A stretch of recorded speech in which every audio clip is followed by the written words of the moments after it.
If you think HOAs can't cross the line, wait until you hear about the one that pushed a quiet, kind neighbor so far that her revenge became legend in our entire town. My name's Riley, and I live in a typical American suburb. Cookie-cutter houses, perfect lawns, the usual drama. But nothing prepared me for what happened to my neighbor, Miss June. She's 72, sweet as pie, and bakes cookies for everyone on Christmas. Everyone loves her, except the HOA president, Carl. Carl was the type of guy who believed rules were sacred scripture, measuring grass with a ruler, taking photos of trash cans left out 12 minutes too long. That guy.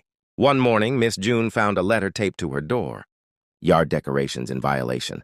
Remove immediately or face fines. The decorations were two tiny metal windmills her late husband made when they first moved in. She'd kept them in the yard for 35 years. She went to the HOA meeting, shaking, holding the windmill in her hands.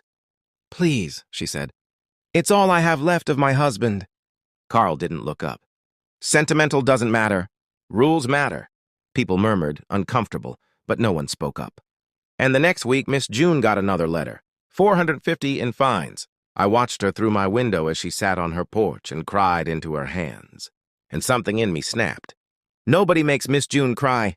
So I dug, I researched. I read every dusty HOA document ever written. And that's when I found it, buried on page 42, section 9. Legacy fixtures installed before HOA establishment are exempt from regulation. And guess what? Her husband installed those windmills 11 years before the HOA was even created. Carl messed with the wrong neighbor. I printed the rule on giant poster boards and handed them out at the next HOA meeting. Everyone gasped. Even the board members looked at Carl like he had grown horns.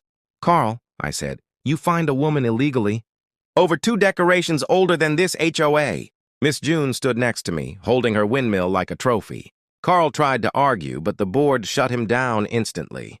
"You violated procedure. You abused authority. You're removed from your position effective tonight." The room erupted. Miss June cried again, but this time happy tears.